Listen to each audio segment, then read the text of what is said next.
ヤッホーとしきです。今回は序盤ぶっ壊れ攻略6戦ということで、いやー、アトリエシリーズ初めてなんですが、めちゃくちゃ楽しいっすね。超やり込めますね。今回はご覧の感じで、ステップを6個にまとめて紹介していきます。ちょっと調合を始めるとすぐに必要になる残響編の無限獲得方法や、最序盤からこんな感じのめちゃ強な弓矢作ることができますので、よかったら参考にしていってください。また、アトリエシリーズあまりやったことなくて、調合のシステムがよくわからないよという方のためにも調合のおすすめのやり方を説明してるんですが、その前に基礎的なおさらいも入れてますので、よかったら合わせて見てみてください。このチャンネルでは他のゲームタイトルの攻略や最新情報もアップしてますので、よかったらチャンネル登録と高評価よろしくお願いします。それでは行くぞ。はい、それでは早速序盤最強武器作成のステップ1、概要と準備ですね。まずこちらが僕の弓矢のステータスになっています。攻撃力が385と序盤にしては激強な数値になってますよね。レベル29となっているんですが、このステータス実現した時はレベル12だったので、序盤からどなたでも作ることが可能です。そして弓矢の初期装備の攻撃力が251、素早さが150、また防具なんかも作り途中ではありますが、攻撃力が防具なのに32もついていますね。はい、これらの攻撃力もりもりの装備たちを作ることができるようになるんですね。もちろん弓矢だけでなく他の仲間の武器とか防具も作ることが可能です。攻撃力252。まず準備としてリグナス地方の左側ドゥクス大灯台のすぐ近くのハウジングエリアに来てください。ここは超序盤から来ることができてすぐに解放される場所になってますんで、体験版やった方はもうすでにここにいるんじゃないかなと思います。そしてハウジングでここに簡易祭壇、そのすぐ近くにレシピ早期台を準備しておいてください。これで準備は完了です。続いてステップ2、無限残響編の入手方法を解説していきます。先ほどお見せした強強な武器を作るためには、こちらレシピ早期台でレシピのレベルを上げていかなければなりません。ここに主人公の初期装備レベル10のレシピがありますね。ご覧の通りレベル3で攻撃力アップだとか、レベル5でスロット追加、共鳴数増加、そしてまたレベル10になると攻撃力がアップします。もちろん他の仲間の武器とか防具、アクセサリーといったレシピもありますし、本作バトル中に使えるアイテム、ここら辺もレベル上げるとダメージでかくなりますので、ここも優先的にマックスにしたいですね。他にもインゴットとか中和剤の各種、ここら辺もすごく重要なんですが、後で解説しますね。で、ここでレベル上げに必要になるのが残響編というアイテムなんですね。試しにこの武器をレベル上げようとするとこんな感じで、経験値を投入するといった感じで、この経験値アイテムが必要になってきます。で、この残響編が普通にプレイしていると全然集まらないんですね。ただ今回はこいつを超効率的に無限に回収する方法をご紹介していきたいと思います。そもそもこの残響編どこでゲットするのかというと、今回のゲーム内には床にこういう青い線が現れることがあります。これをどんどん追っかけていった先に、はい、こちらマナ完結線というものが表示されます。これを調べると、はい、左こんな感じで残響編がゲットできるんですね。マップで現れる場所は毎回固定で、リポップするまでのクールタイムがあるよという仕組みになっています。今回これを乱獲していく場所では、今いる場所がここで、あとこことこことここ、全部で4箇所も集まってくれているんですね。めちゃくちゃ便利っすよね。で、リポップするのに時間がかかるんですが、今回はなんとセーブ&ロードをして、リポップ時間をフルシカとして乱獲していきます。これは実際に見てもらった方がわかりやすいので、実際にセーブ&ロードしてみます。はい、ロードが開けました。動画の通りに進んでみてください。まずは、右側から進んでいきます。先ほど解説した場所ですね。はい、まずここで、調べるで1つゲットですね。そしたら左を向いてこの岩のちょっと右側を進んでいってください。敵がいるのでお気をつけください。で、ここでまた1つゲットですね。ゲットしたらそのまんままっすぐ蜂蜜のある方に進んでいって、ここを飛び越えます。はい、でここの岩を登っていって、ここで青い線が右斜め上に出ていたらこちらに進んでください。ここに3つ目ありましたね。そしてもう1個があそこら辺に湧くんですが、今回は4つ中3つゲットできたらすぐにセーブしてまたロードし直してください。はい、ロードが開けましたらすぐ近くにもうすでに湧いているんですよね。はい、ここで1つゲット。めちゃくちゃ早いっすよね。でゲットしたらここの戻って建物の隙間を進んでいきます。やってる最中にこういう素材とか取っておくといいかもしれないですね。でここの蜂蜜は確実に取ってください。はい、先ほど撮った周りを歩いていくとまた発見することができるんですね。これマジやばいですよね。めちゃくちゃリポップ短縮されてて、あっという間にめちゃくちゃな数乱獲することが可能です。はい、でここ取りましたらちょっと戻って、結構ね順番とか、リポップする場所が決まってるパターンがあるんですけど、今回はここにないですね。そうしたら戻っていって、多分こっちの方にリポップするんじゃないかなって感じっすね。今回はなかったですね。はい、そうしたらまたセーブ&ロードしちゃってください。はい、といった感じでやってもらえれば、運が良ければロードした瞬間に目の前に湧いているなんてこともあります。でこのルートのコツなんですが、マップで言うと今ここなんですね。最初ここら辺からスタートして右に行って、ここを取って、でここを取って、ここを取ったって感じで、ここでセーブ&ロードして戻ってきて、今ここですね。ここを取った時にだいたいねこっちはリポップしないんですよ。ここを取ったらまたこう戻る、こう戻る。でここを取ったらセーブ&ロードして戻ってきたら、ここ取って、ここ取って、ここ取るみたいな順番みたいなのが割と決まってたりするので、これはちょっとやればねなんとなく感覚でつかめてくると思いますんで、とにかく4つ場所があるうちの3つ取ったらセーブ&ロードで戻ってきてください。確実に3つ取らなくても2つしか出てなかったなってなった時は、もうセーブ&ロードした方がテンポが速くなりますので、そこら辺も合わせてやってみてください。そしてこれをやりながら一つ重要なことがあるんですけど、この後強い武器を作っていくためにある素材を作ることになります。でまたその素材を作るために必要なというか便利なアイテムがこの辺りにいっぱい生えてますので、紹介しておきたいと思います。一番最初こっちの方来て、ここら辺で取りますよね。その近くにこういった蜂の巣があるんですね。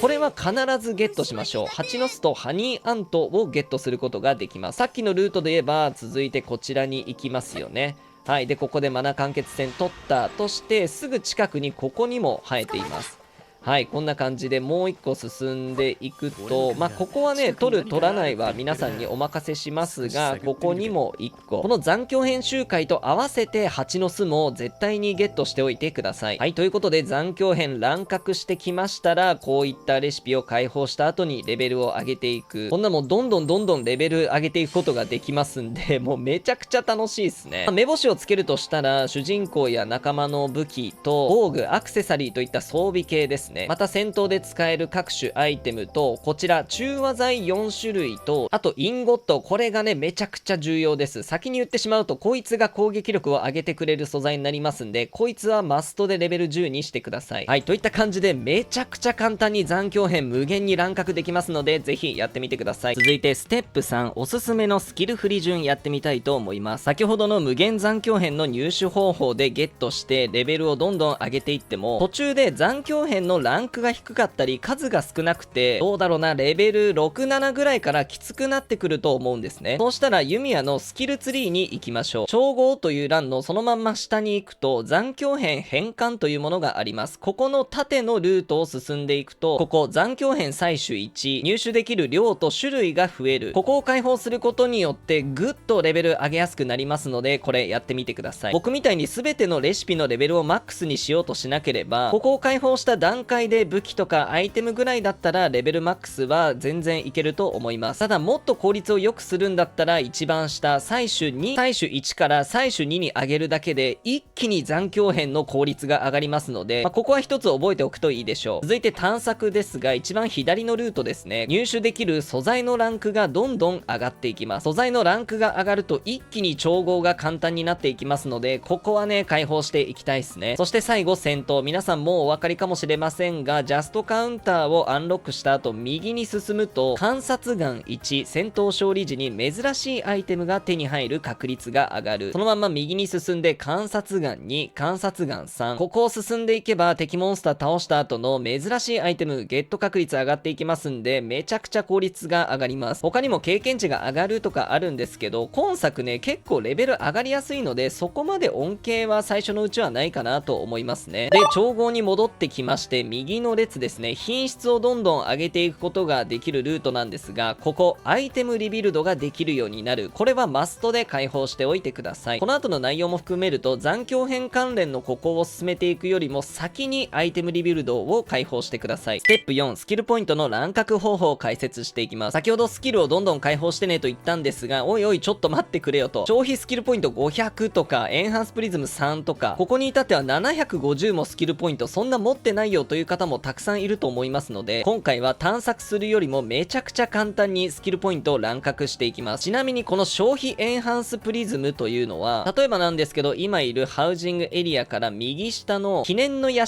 というところがありますね。こういうのが各地のこういうマップにあるんですが、ここをクリアしていくとエンハンスプリズム簡単にゲットすることができますので、探索してみてください。ついでにこういう小さな祠というものがあるんですけど、皆さん見たことあると思いますが、銃で撃ったりするちっちゃい的みたいなやつですね。あれを撃つことによっても1回スキルポイント10ゲットできますので、見つけたら撃っておいてください。はい、それではスキルポイント乱獲方法、今回はこの簡易祭壇で行っていきます。基本的にアトリエシリーズでは調合で1回アイテムを作るごとに1回スキルポイントゲットすることができます。ですが今回やっていくのはアイテムリビルドですね。実際にやってみましょう。まずは調合で1つ作っていくんですが、ちなみにここの中間素材といったこういうもの、そして防具は1つ作るのにつきスキルポイントが10、そして武器は1つ作るごとにスキルポイント15ゲットできますので、今回は試しに弓矢の初期装備を作っていきましょう。はい、この画面になりましたら、とりあえず一番最初効果のアトラスコア、この後一貫して全て同じなんですが、いっぱい持っている一番いらない系のアイテムをどんどん入れていってください。これでまず1つ入れましたね。そしたら素材を入れるスロットが3つ出てくるんですが、これをシカとして一旦やめて、ここでもうすでに調合完了してしまってください。はい、1つ激弱な武器ができましたね。この時点でスキルポイントが15入っているはずです。続いてアイテムリビルドに進んでください。ここで先ほど作った主人公の武器を操作していくんですが、ちょっと操作しづらいのでサブメニューを押して絞り込み、アイテムで主人公の装備を選んで結果を押してください。はい、これで押しやすい感じになりましたね。さらにサブメニューで相当、ここの入手順を上向きにしておくと確実に先ほどのが一番押しやすいところに来ると思います。でこれを押しましょう。はい、で先ほどの効果のアトラスコアに戻ってきて、さっきと同じですね。これもさっきと一緒ですね。自分の一番いらない、一番たくさん持っている素材を1個入れて、これでもう完了を押してしまってください。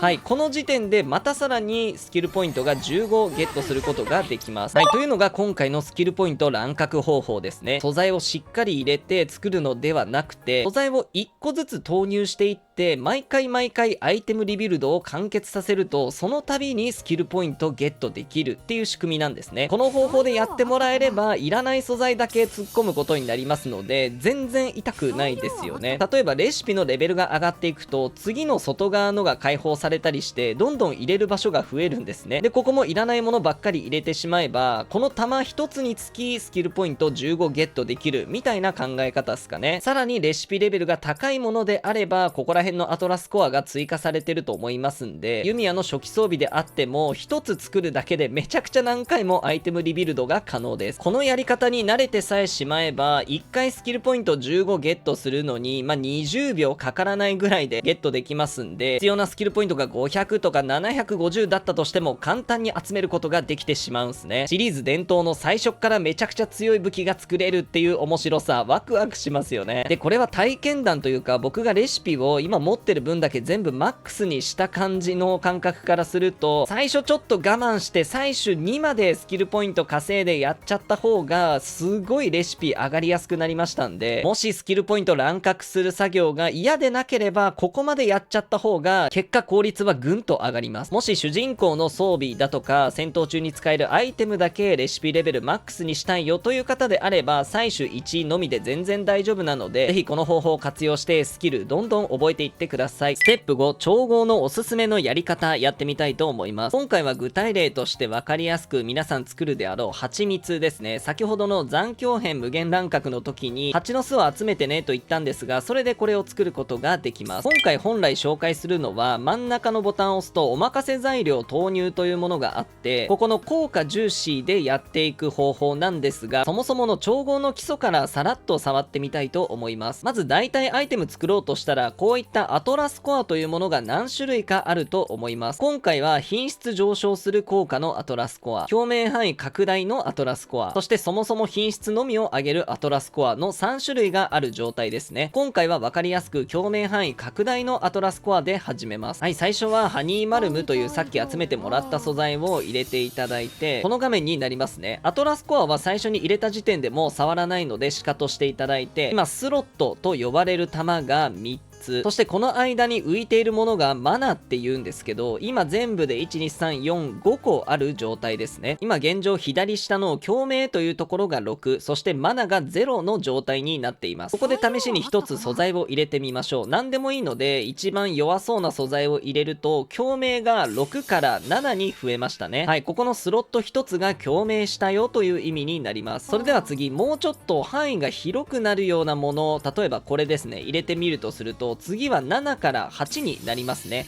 はい、真ん中のアトラスコアが含まれましたので、それも共鳴して7から8に増えたよということになっています。次は一番範囲の広い素材を入れてみたいと思います。そうすると共鳴8、マナ0の状態から、はい、例えばこれにすると共鳴が10、さらに2増えてマナが5に増えていますね。共鳴という部分8から10に増えている理由が、この範囲の中にアトラスコアもしくは他の丸いスロットですね、これを含めると共鳴が上がるので、今さっき含まれていなかったアトラスコアから見て右上と左のスロットが入っているのでプラス2ということになっています。さらに周りに浮いていた黄色い星みたいなマナも5つ全て含まれているので、これで、5と10ゲットって感じになっているんですね。ということで基本的にはここに共鳴範囲の広い素材を入れて、左下の共鳴10、マナ5という数字をどんどん増やしていく。そうすることで強いアイテムが生まれるよというルールになっているんですね。ちょっとわかりづらいですよね。ただスロットには面白い特性がありまして、強化条件というものがついていたり、例えばこれだったら風属性入れると範囲内にあるマナが2倍感情になるよとか、そもそもこちらは投入条件氷属性だよといったものがありますね。そして今表示されているスロットに全て素材を入れ終わると、レシピのレベルが高いと次の外側が現れるんですね。外側のスロットが出てきてもやることは全く一緒です。範囲の狭い素材を入れれば入れた分のスロットだけ共鳴しますが、範囲の広い上質な素材を入れるとこれだけマナと共鳴数をゲットすることができると。これをこの強化条件とかそういうのを加味しながらどんどん進めていくっていう感じですね。ここまで理解することができれば意外と簡単だなって思うんじゃないかなと思います。続いてじゃあ共鳴数とマナ数どれだけ集めればいいのかって話なんですけど、ここ四角を押して詳細ボタンを押すとこんな感じの画面になります。共鳴範囲拡大1層のアトラスコア、今ここにいますね。今共鳴の発生している数が12で、これが20になると次共鳴範囲の拡大がレベル4になると。これは何を言っているのかというと、今回完成する予定の蜂蜜を次の武器または素材に使った時の共鳴範囲がめっちゃ広くなるよって感じなんですね。これをできれば上げていきたい。なので今回で言えば共鳴発生数は30まで目指していきたいということなんですね。なので35とか40とかあっても無駄になってしまいますので、30で止めておくことにしましょう。さらに一番右側に浮遊マナというところがあって、このマナもゲット数に応じて例えば55個範囲内に収めると共鳴範囲プラス1だとかということでね、ここを見ておけばどれだけ集めればいいかがわかるので、すごくわかりやすいっすよね。はい、ということで調合の基礎的な流れはおさらいできたので、ここからはおすすめの調合のやり方やってみたいと思います。さっきご覧いただいた通り、自分の手でやろうとするとめちゃくちゃな手数がかかってしまいますんで、今回はオート機能を活用していきます。まずそれを始める前に、今回はオート機能を使っていくので、勝手に入れられたくない素材にこんな感じで四角ボタンでお気に入りをつけてハートマークをつけちゃってください。勝手に素材で投入されなくなるので安心です。それでは同じく蜂蜜でやってみたいと思います。はい、この段階で真ん中のボタンを押すとお任せ材料投入というものがあります。ここを押すと品質重視、効果重視いろいろ選べるんですが、今回は効果重視を選んでください。そうするとこんな感じでオートでめちゃくちゃな勢いで